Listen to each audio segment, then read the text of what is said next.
Hello YouTube, how you all doing? Hope you're keeping well. Okay, so in this video I'm going to touch on a couple of things in Lightroom, and then we're going to develop this image so it looks like this, because shock horror probe in Lightroom the raw file actually looks like that. Okay, but before we get started, because I'm going to be using Nik Color effects and I'm going to be showing you the basics of control points and control lines and negative control points and negative control lines, and how to sort of begin to navigate your way around the masking options and views, etc. inside Nik Color effects.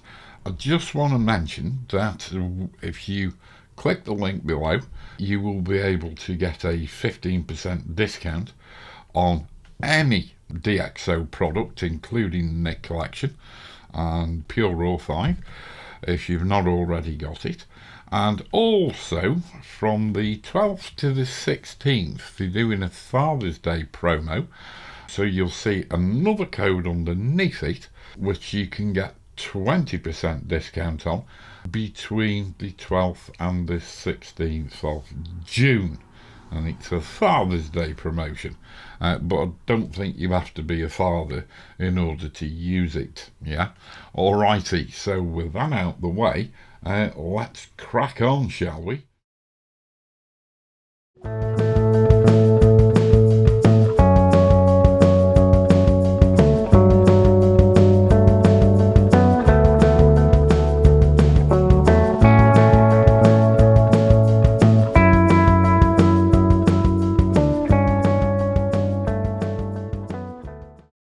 Okay, so starting over here in Lightroom with this, you might say, underexposed raw file, I'm going to actually do something which I've spent a long time preaching not to do, and that's engage the adaptive color profile. Something has changed, and I find it can be useful on exposures where the dynamic range is like through the roof. And of course this has been shot on a D4, but it's been shot at L1 on the ISO, which fakes sort of 50 ISO. It doesn't really give you any more dynamic range than 100, but I use it to give myself a slower shutter speed because I'm trying to smooth out the water. So what we are going to do is just switch this out to adaptive color, and adaptive color doesn't really mess around anymore with colors. All it does is it seems to remap the lightness values or the luminance values to a different gamma curve. It's very akin, those of you used to working with raw therapy or Darktable, it's very akin to the tone equalizer, but it does go over the top. So you've got to get it under control, because if you are going to send an image over into Nik Color effects, because there's operations which are simple to do in Nik Color effects, which are very difficult to do in Photoshop, and some of them are near impossible in Lightroom, you cannot afford to send a high contrast, high saturation image in there. Otherwise you're going to make a real mess of your images. So I'm going to turn the adaptive profile, adaptive color profile, down to around 75%. I'm then going to pull virtually all the contrast straight out of it. Before we do anything else, I'm going to come down to lens corrections and make sure we remove chromatic aberrations. I'm going to go to detail, and I'm going to pull the detail radius down to 3 or 4. I'm going to pull the actual sharpening radius down to 0.5, and I'm going to take the sharpening down to around 20. I'm not going to bother masking because there's no noise in this image to speak of, and we're not emphasizing any noise. So it is what it is. But we'll go in and check the image at 100% in a minute. So I'm now going to come back to the basics panel, and I'm going to warm the image up, colour temperature wise, to taste. Okie dokie, something like that. Now I've got to look at my histogram. What I'm chasing after is a little gap at the shadow end of the histogram with no clipping. And as you can see, we clipped in the blue channel. So what I'm going to do is open up my shadows a little bit. I'm going to open up my blacks a little bit, and that gives me this little gap, because this little gap here is what gives you your headroom for contrast and structure and detail enhancements over in colour effects. So you've got to start off with a somewhat flatter looking image than you would actually prefer to create inside a Lightroom or any other raw processor. This could be raw therapy, it could be Darktable, it could be art, it could be anything, because all you're after is a 16-bit TIFF. Because don't forget, all Nik software works on rasterized images. Okay, it doesn't work on raw files. So here we go. Is there anything else you want to do? I want to back off on the exposure a little bit, but I've just got to watch I don't close this gap up too much. So we might just back that off a little bit down to about sort of -half a stop, and I don't think it's looking too bad. I'm going to move the colour temperature up a little bit more, and then maybe just add a little bit of vibrance, not too much, because you've got to remember that you can't afford to oversaturate any colours, okay? Because the way Nik Color Effects works is, well, the clue's in the name. It works on colour, okay? There are no simple modules inside Color Effects to control exposure. None. Right, so if we count that as done, I think I'm just going to come into the colour mixer, and I'm going to go to mixer, and I'm going to go saturation. I'm going to pick up a little mini adjuster or micro adjuster, and I'm just going to come into these greens and just pull down a little smidge. Okay, that's too much. Sort of around, keeping both under 20, and that'll just about do. So that's a little tiny drop in saturation of the yellowish greens in this seaweed. Okay, and the finished image that I'm after is going to be reminiscent to me of what the scene looked like to my eyes or when I took the image, because the way the camera sees things and the way your eye sees things are totally different. And this was shot as we just probably 15-20 minutes away from blue hour.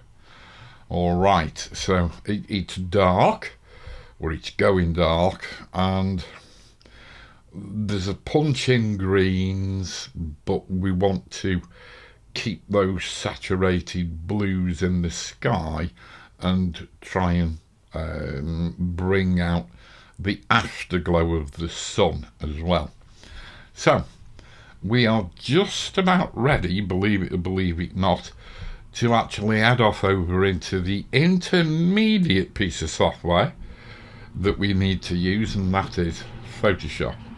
So all we are going to do is park that little micro adjuster, and we are going to right click, and we're going to go to edit in Photoshop. So I'll see you soon when we've got this image over in Photoshop, where we're going to make some masks which might be useful to us when we actually process this image. Okay, so I'll see you in a minute. Okay, so we've now got the image inside of Photoshop. I'm going to take this image into Color Effects and illustrate to you the differences between control points and control lines, negative control points and negative control lines, and just give you a rough basic guide to visualizing the masking which is going to go on inside a Color Effect. But I'm also going to process the image once I've done that. So what I want to do is to make a few masks which might prove useful to us. I'm not going to say we're going to use all of them. I'm not going to say we're going to use any of them, but it's quite useful to have them just in case you think you need them. So the first thing I'm going to do is come over to the channels panel. If you don't want to see this, use the timestamps below to jog on to where we're inside Color Effects, but I do hope you stay with me for this. So I'm going to come to the Composite RGB channel and I'm going to command click on it. I'm then going to come back to layers, and I'm just going to come down and add a brightness contrast layer. And that mask there is actually a light 1 luminosity mask. It's exactly the same as you get for a light 1 luminosity mask in Tony Kuiper's masking panels, or in Greg Benzie's luminosity masking panel. What's it called? Lumenzia, that's it. Okay, but what I'm going to do, I don't need to make an adjustment. This is just, if you like, an empty layer. And so I'm just going to turn that layer off, so it's just sitting there and it's carrying the mask. And I'm going to rename this L1. Alrighty. I'm now going to command click on L1, which selects it again, and then I'm going to go Shift Command I to invert said selection.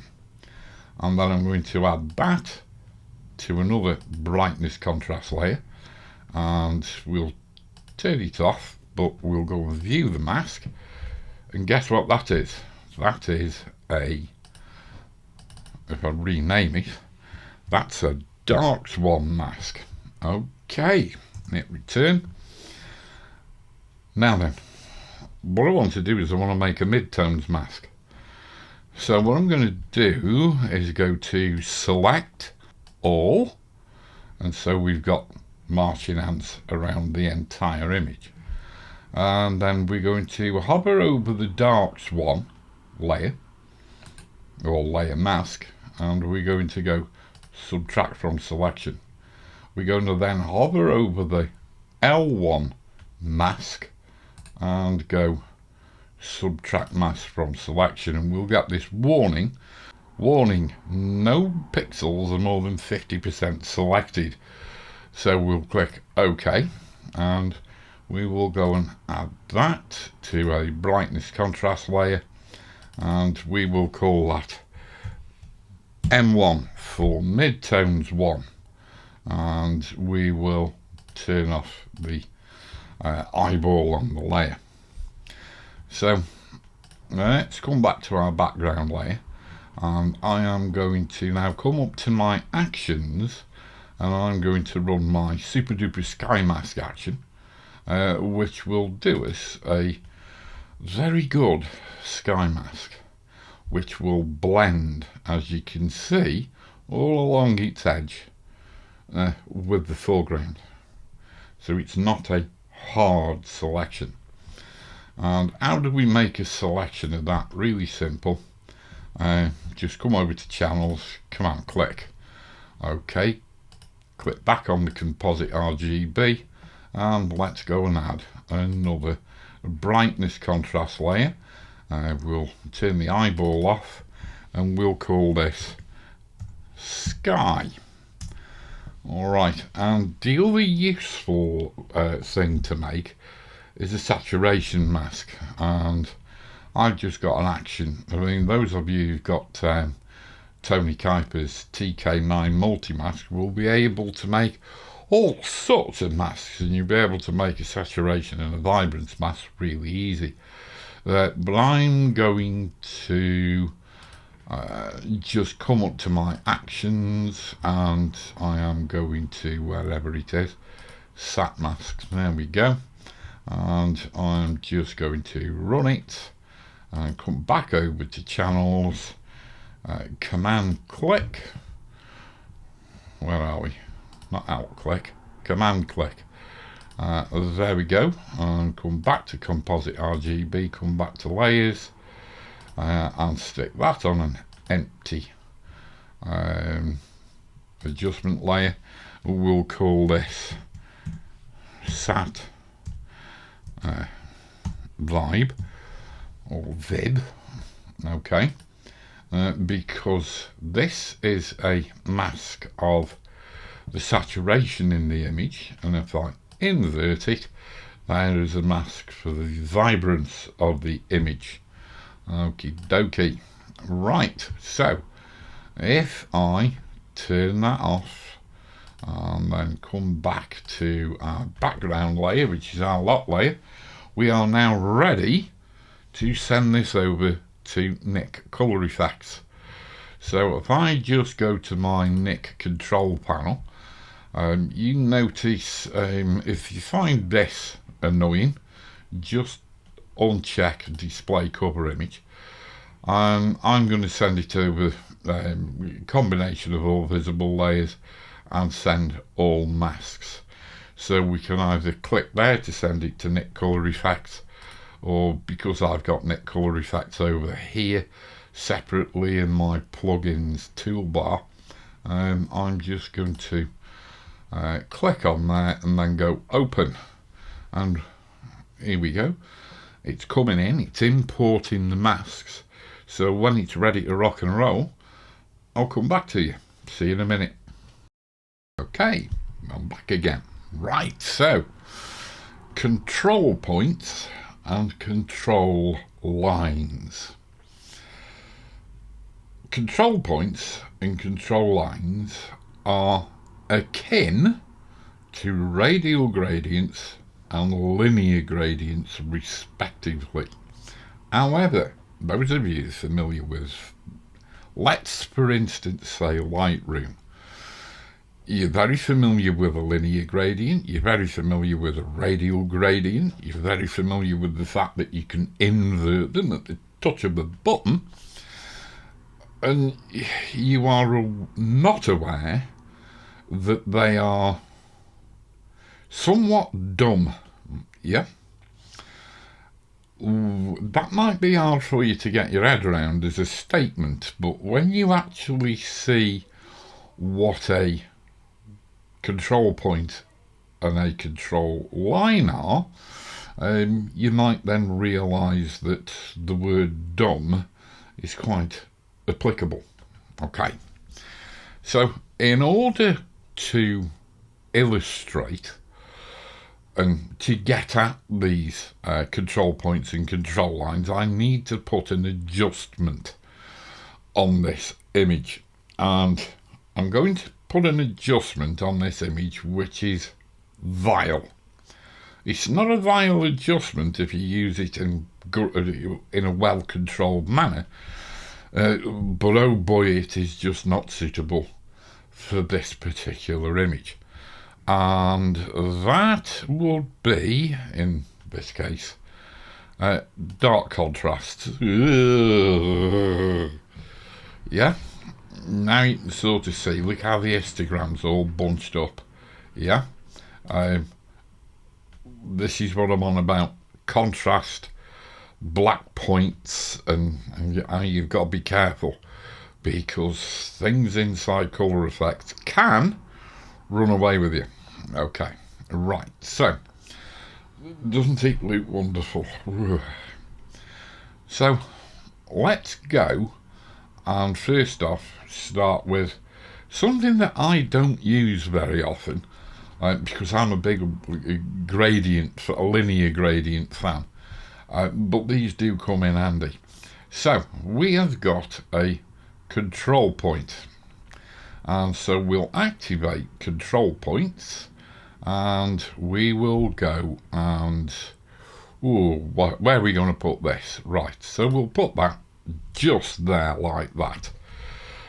So straight away, the minute we put a control point on, the filter is only active within the control point.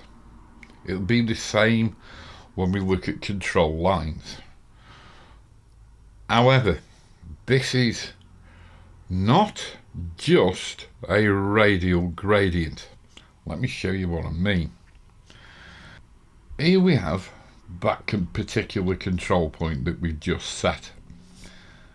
If I come to this little icon here, this will show or hide the mask for the local adjustment.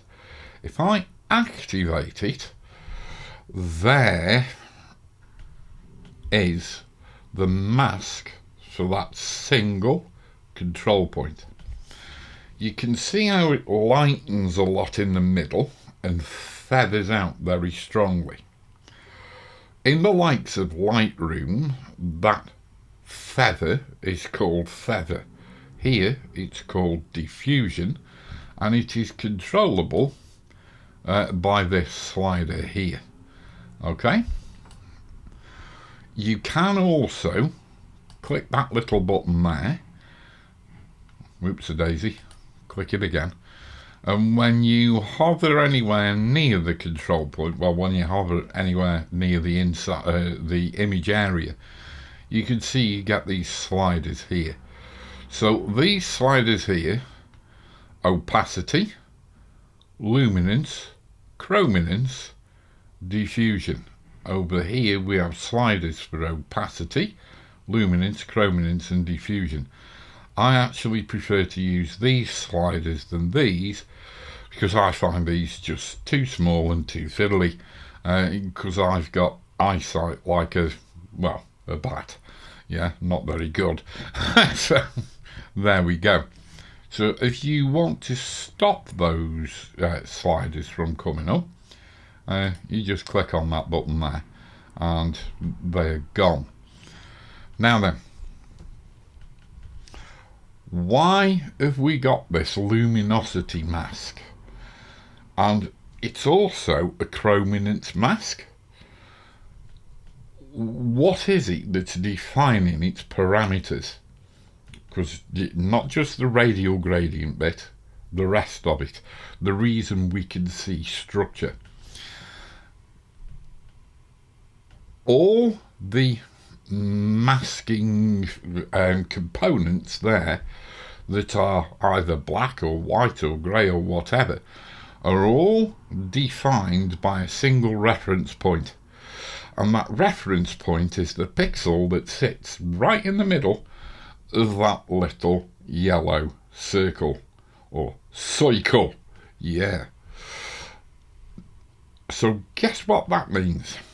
That means that when I grab that point and I move it about, you can see, whoa, there's a big change. It's now gone negative. It's gone like a darks mask, hasn't it? Over here it's like a lights mask. If I put it up there, there'll be different bits of rock and sky selected, and there's a lot to take on board here. Now, firstly, we can now resize these points in any direction, just like you can resize a radial gradient inside of the likes of Lightroom, for instance. We can also rotate it, okay, just like we can inside of Lightroom. or whatever else you might be using as opposed to Lightroom. So what we can do, if I delete that control point and then I go and add another one, pretty much in the same place, and we go and activate said mask again, now we're back where we started. Now the thing is, we can use a negative control point to actually remove the effects of this normal or positive control point simply by adding another control point, and I'm going to leave the mask visibility on so you can see what's happening. And if we hover over there, we mustn't click, we hold down the Alt key. And can you see we've now got a minus that sign? If we click there, now I'm starting to remove the effects of this control point from that area. I'll turn control point 3 off and turn it back on again. Okay. So we can use positive control points to add adjustments, and then if we get a bit of overspill into an area we don't want it, we can then use a negative control point to remove it. Okay. Now then, I'm going to delete control point 3, and so we're back to just a single control point. Now, what happens if you want this control point to act like a dumb, in inverted commas or air quotes, rather like Lightroom, so you just want it to behave like a radial filter? Very, very simple. If we just activate the control point mask, and I keep it in masking mode because you can see what you're doing. I'll show you the effects on the image in a moment. If we get the luminance slider, remember how I said that the structure of this mask is governed by the luminance and chrominance of the point underneath that little yellow circle. If we want to make it more structured around that individual pixel under that yellow circle, what we do is we move the luminance and we move the chrominance to the right. Okay. If you want very, very, very tight adjustments, that's the way to go. But you see, as I move that control point around now, look how much the mask changes, and the white bits are what are going to be affected, and so the positioning of the center point of the control point and the luminance and chrominance sensitivity are critical to how your adjustment affects your image. Now then, as I said, just say you wanted it to behave instead of a highly structured and complex way, manner like that, you wanted it to behave in a more dumb manner, a bit like in Lightroom. Really simple. Come the other way and take away its sensitivity to the luminance of the point underneath the center yellow circle, and also the chrominance, and there you go. So now you've just got a dumb radial gradient. And what does that look like? On the image, it looks like that. Yeah, really cool and boring. Okay, so that's control points. And don't forget, as I said, we can stretch them horizontally, we can stretch them vertically, We can actually change the amount of diffusion should we want to, but I wouldn't recommend it. And of course we can hover around any of those points and we can rotate it.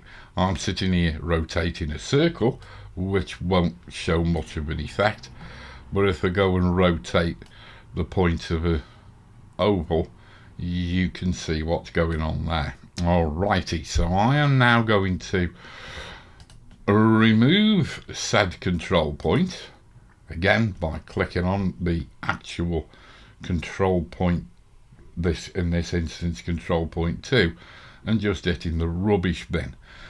Before I go, this button here is like the invert checkbox inside of Lightroom on the local adjustments. It's like the reverse polarity on a mask inside of Darktable. We click it and there you go. So it is what it is. So what I'm going to do is dump it. Okay, and so we are now going to come to control points. I'm going to cover polygons, color masks and luminosity masks, because that's luminosity mask, that's a color mask. I'll cover those in next week's video. So we're now going to come to the control line, and remember I said a control line is like a linear gradient. Okay, so now you can possibly understand what I'm talking about as a linear gradient. It's got 100% effect outside the black and white dotted line, 100% down to 0% in the span of the filter. There's a little problem. There's no modifier key you can hold down to actually constrain it to a vertical or horizontal, so you've sort of got to be a bit careful and eyeball things a little bit like that. Okay, again we can reverse the polarity if you like, or just invert the mask.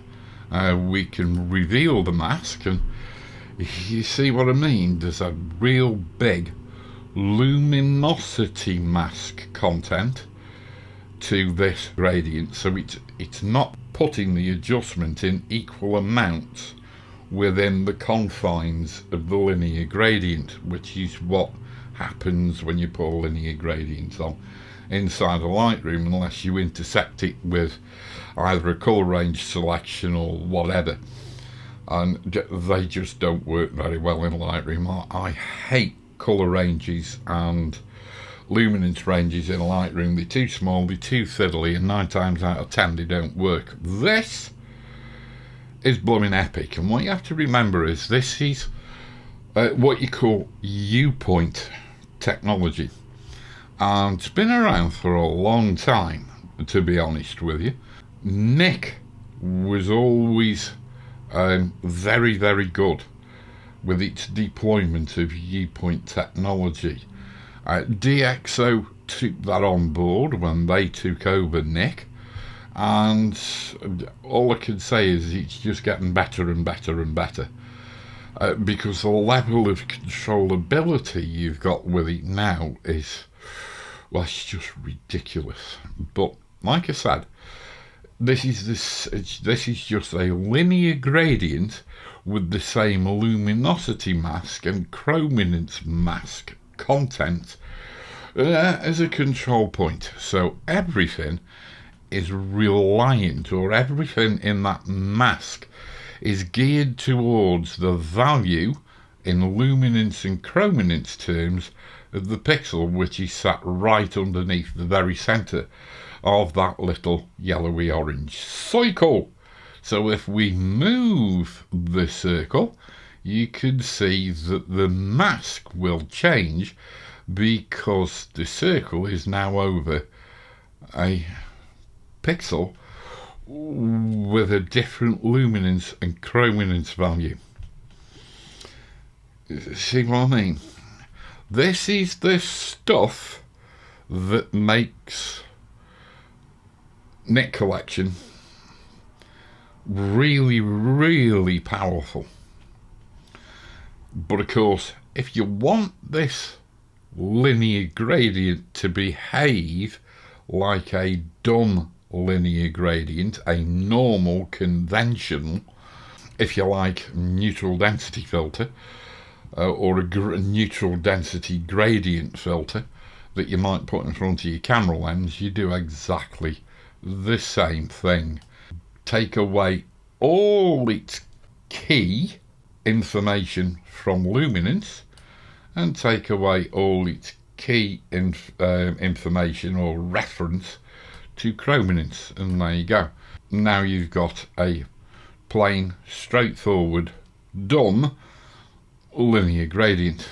And of course, white reveals, black conceals, so if we turn the mask off, we know what to expect, and if we invert said mask, we also know what to expect, and doesn't matter what you do, it's going to look bloody vile at these levels of adjustment on this image. Okay, so what we're going to do is we're going to trash that, and we're going to trash that adjustment, and we're now going to have a go at processing this image.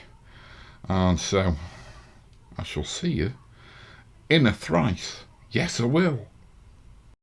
Okay, back again. Yes. First things first, especially if you're getting started in Nik Color Efex, I strongly suggest you come over to the histogram. If you can't see the histogram, just go there, okay, and you just see, just like in Lightroom. I hate to keep using that word because I know some people don't like it, but well, there you go. Shell-eyed clip shadows, and while you're at it, you might as well put your highlight clipping indicator on as well. The first thing I want to do to this image is to bring the foreground forward, and there's a really, really good way of doing that. It's nice and simple, and so I've got my favourites in up here, and I've got one of the where's it gone? Here we go. Global adjustments. It's the one out of Vivisa, and what I want to do is use this structure slider. Now just watch the image, okay? Don't go nuts, and I'll tell you now, I'm very conscious of the fact we've been going for about 37 and a half minutes, so I'm not going to do a highly polished adjustment on or process on this. I'm just going to block the image in, otherwise we'll be an hour and a half. So I'm going to take that up to 2021, and if I turn the adjustment off, and this is something you'll be doing a lot of, turning the adjustment on and off so you can see the effects they're having. Okay, now the thing is, that is across the entirety of the image, and we don't want to be adding that into the sky. So what we need to do is to basically come into a one-to-one and just check the very edges of these cliffs, etc., where they meet the sky. And so we turn it off and we turn it on. And you know, when I was in Lightroom and I took that sharpening right down, that is important because it saves you generating halos, because as you can see, if I turn this adjustment back on, we've actually increased the sharpness of this distant cliff edge. If we'd had a lot of excess sharpening on there, we would start to throw halos, and we don't want to be doing that, do we? No, we don't. But of course we don't want it on the sky, and we want it to blend nicely with the actual skyline of the landscape, the scenery bit, not the sky bit. Okay, So what we are going to do is come back out to a fit screen view, and if you can see, yep, I've got all the masks that I made in Photoshop. Now when I made them, I did say we might use them or we might not. We might use some of them or we might not. I'm not going to use that sky mask, which is, or the inverse of the sky mask. We could put the sky mask on, yeah, and then invert it like that, but it's still a harsh transition, even though the mask is a highly feathered mask. As you can see, it's highly feathered, it's a nice blend, but it's whacking this structure on in equal amounts from around about here all the way down to the bottom. I want a more graduated reveal of that structure adjustment, so we are not going to be doing it that way. Oops, a daisy, why have I turned that off? So we'll delete that, and what I'm going to do is use a control line. Yes, I am, and I'm going to get the control line. So where am I going to want to put this control line? I'm not going to want to put it here. I'm not going to want to put it right there. I'm going to put it just a little bit above. Okay? And of course, if we go and have a look at the mask, you'll see why. First of all, it's the wrong way round. So we need to invert. Now you can possibly understand why I put it there. It's because I want to block the sky from that adjustment, and then the length of the gradient will give us a gradual reveal. But of course I'm not blocking all the sky, am I? So what I'm going to do is take the luminance component and move it slightly left, and can you see how the sky is going darker? And I'm going to get the chrominance component and I'm going to take that down to the left as well. So now I'm only gradually starting to reveal this structure, and I'm just going to lengthen the actual gradient itself. So yes, I'm using a linear gradient plus a chrominance and luminance mask that is like changing by the second because it's live masking, which is just epic. And I'm going to get the result that I want. Let's turn off the mask so we can go and have a look at the image. And there we go. Let's go and have a look at the image at 100% and go and have a look at it up here. You can still see we've got a reveal of some extra sharpness on the cliffs themselves, over on the rocks themselves, but it's still a nice smooth blend. And if we come down to where, let's go to there. If I turn the adjustment off and turn it back on, off, on, you can see how we're bringing out a little bit more detail, a little bit more structure, and it's coming in a feathered manner. Alrighty, that's because of that lovely gradient mask that we've just put on there that's got a luminosity and a chrominance component to it. How sexy is that? And it's so super easy. If you want, you could just tug it down a little bit. Okay, so there we go. Oof. So that's our first adjustment done. So we'll come back out of masking, and you know, you can always come to this icon up here, filter effect mask. There's the mask, there's the image, and you can see on the whole image what we've done. It's quite profound, isn't it?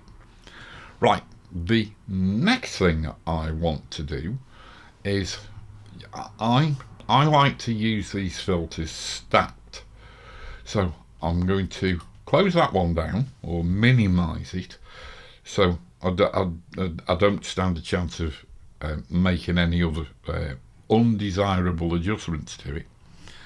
I do sort of wish that there was some way we could hide the control points. We can't. We can click to make them go away temporarily. So that's one way of hiding, but I just wish we could actually hide the bloody control points themselves, because they do get in the way a little bit. But look, you can't have everything, can you? Oh, but you can expect it. What I'm going to do is I'm going to add another one. Now, don't forget, same as usual, if we click on the title, yeah, all we're going to do is replace the existing filter with a new one, which we don't want to do. So we've got to add this filter to the filter stack over on the right. So we hit the plus button.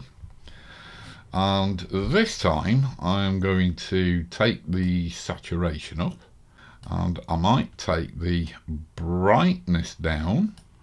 But you see, I've got the clipping indicators on here. But what I'm going to do is actually only adjust the sky. Can we make any difference? We could take some structure out. We could take away a little bit of warmth. Whoops-a-daisy. And we've hit the saturation once. And let's turn that adjustment off. And we're only concerned with the sky. Yeah. So we've got a marked adjustment on the sky. I'm going to turn it down a little bit. This affects the opacity of the total adjustment, yeah, before you put a mask on it. And of course, now what I'm going to do, you guessed it, is I'm going to apply my Photoshop Sky Mask. Alrighty, have we actually applied it? Yes, we have. Alrighty, but which way round is it? Let's go and have a look at the mask, and you can see that it's the right way round.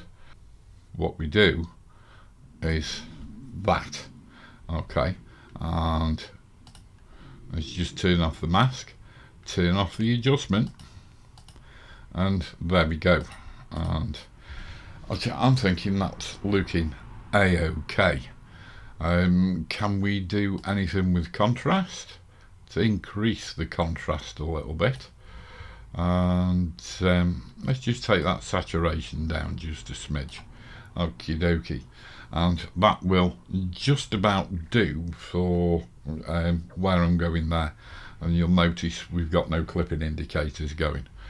The next thing I want to do is to minimize that one, and I need to come into, now forget which one it is it Pro Contrast? And let's go activate Pro Contrast, and we'll go to Color Cast Correction, or Correct Color Cast. Now that's better because that's getting rid of the green, the slight green tinge that we got going in the sky. So all I'm going to do is just apply that to my sky mask, or through my sky mask again. So I'll block that in, and that will do for that.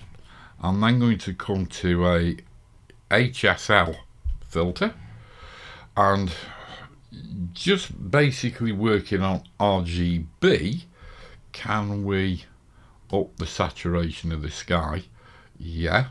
That'll just about do, but I need to come into the yellows, and I just need to take the saturation down a little bit, because that afterglow of the sun will run away with us if we're not careful.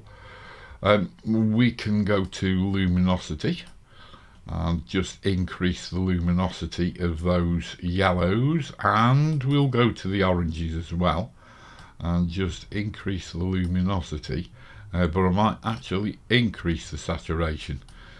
So I'm going to apply that through my sky mask as well, or through a copy of that sky mask. So let's go and add the sky mask again, and there we go.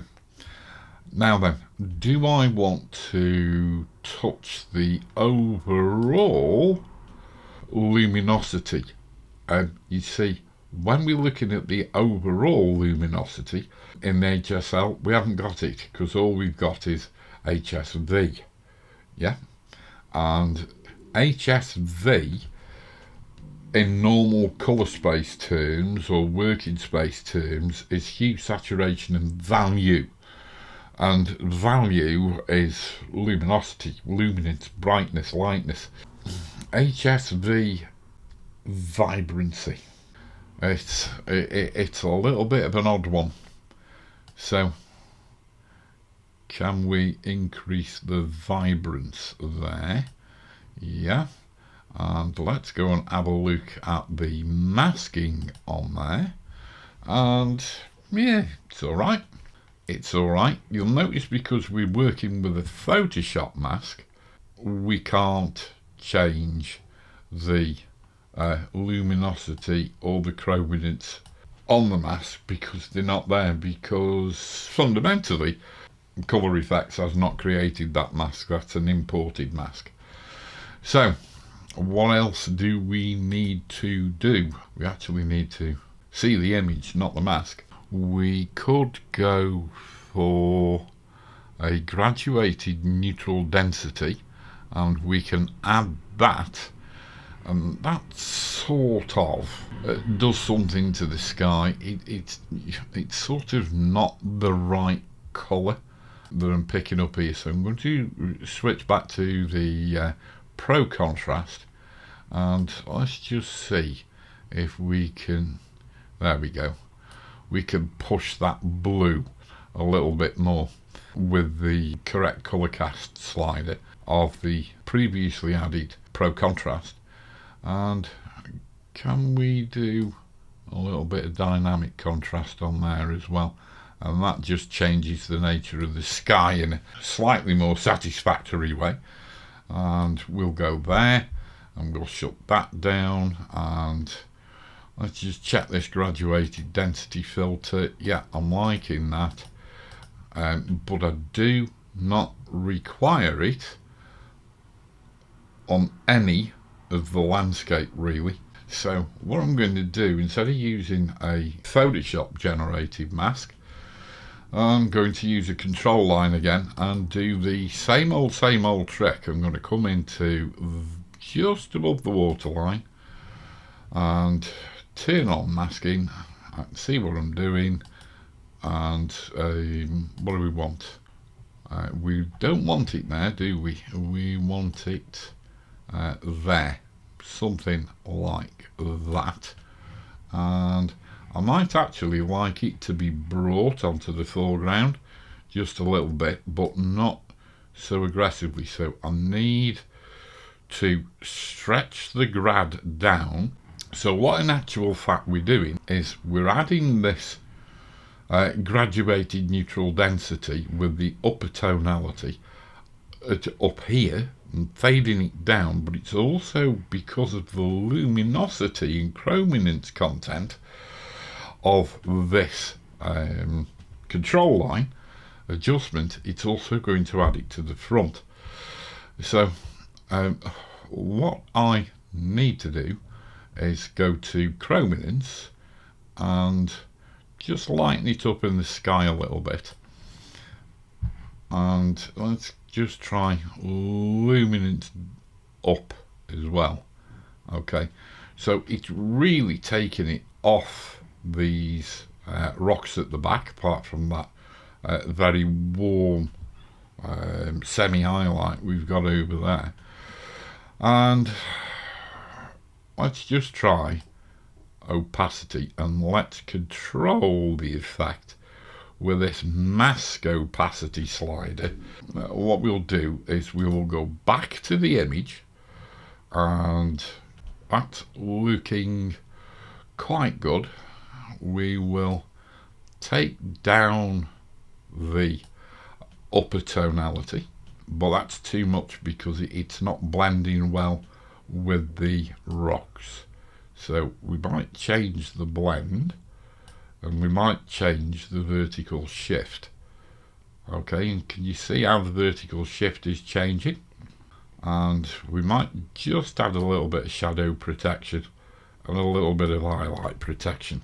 And if we go back to how it looked before to after, or we do a side by side, let's just, there's before, there's after. So can you see the importance of all the little tips I gave you earlier on in the video?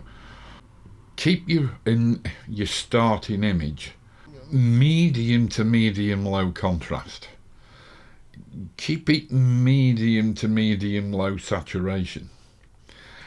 Get a couple of gaps either end of your histogram, yeah, which is again a contrast thing, because you don't want any black or white clipping. And with the adjustments in colour effects being very colour and contrast centric, and then you've got the structure and detail enhancer you might want to put on something, we're not going to put it on this, we're not going to do anything else to this. But all those adjustments will drive your very, very dark shadow details. They will drive them darker. So you need to be very, very careful. You know, I said I wasn't going to do anything else to this. I am. I'm going to put a duplex filter on this and just warm it all up. Now, a duplex filter is a little bit like an autumn effect. You can vary the colour. You can go and pick any colour out of your image you want. I'm just going to leave it at this standard colour at the moment. And I basically want to see this in the midtones. So I am going to go to my Photoshop masks, and I'm going to add the midtones filter. Now, which way round is that? If we go to masking, there we go. Let's take the opacity. See, this is it. Let's invert said midtone mask and then take its opacity down, and we can now control how that filter bleeds through the middle tones of the image. So that's at full whack, that's it off. But you'll notice how it's dumbing down the image, and it's just adding that nice little bit of warmth. I don't really want to give any protection to the shadows or the highlights. I'm not really bothered about making any changes to saturation. Do we want to desaturate? No. Do we want to increase saturation? No. So we'll just put it back to where it was. Contrast. Do we need to throw any contrast in there? I don't know. A little bit of contrast might not be a bad idea. And so there we go. And I'm going to consider that edit totally finished. So if I come to the little button at the side of apply, I'm going to keep this as a smart object. Okay. And I'm going to click apply. And do I need to click apply again? Yes, I do. And so that is going to send that smart object back to Photoshop. And you can actually see, this is like the second time I've done this. So you can see my screen recording software. And so that's really, honestly terrible. And so here we are inside of Photoshop. There's all my masks that we previously made, and there is our smart object. Now the beauty of this smart object is, because if you look, Nik Color Efex is closed down. all I need to do is double click where it says Nik Color Effects there. Nik Color Effects will reopen the image with all the settings on. Okay, but I'm not really particularly bothered about that at the moment. Now then, this image, or this Nik Color Effect smart object, is in the normal blending mode. I'm probably going to leave it in the normal blending mode, but sometimes it can be useful to drop it in the overlay blend mode, yeah, because that looks quite pokey, or the soft light blend mode. I think I prefer the overlay blend mode, but what I need to do is come into the likes of blend it, and let's say the current layer, let's hold down the Alt key to split the black slider off and just take it over, all the way over there. I'm not liking that, not particularly, but I might like that. Yeah, I might like that, but can I change the actual overlay to soft light? Hard light. Hard light's quite nice. That is sort of giving me an image that's quite reminiscent of how it looked for real. The sky's not quite right, but of course what I can do, just to cut down on file size, or what I could do is to double click the hamburger icon, go delete hidden layers, so that just brings us down to the Nik Color Effects smart object and the background image. So I will go to File and I will go to Save.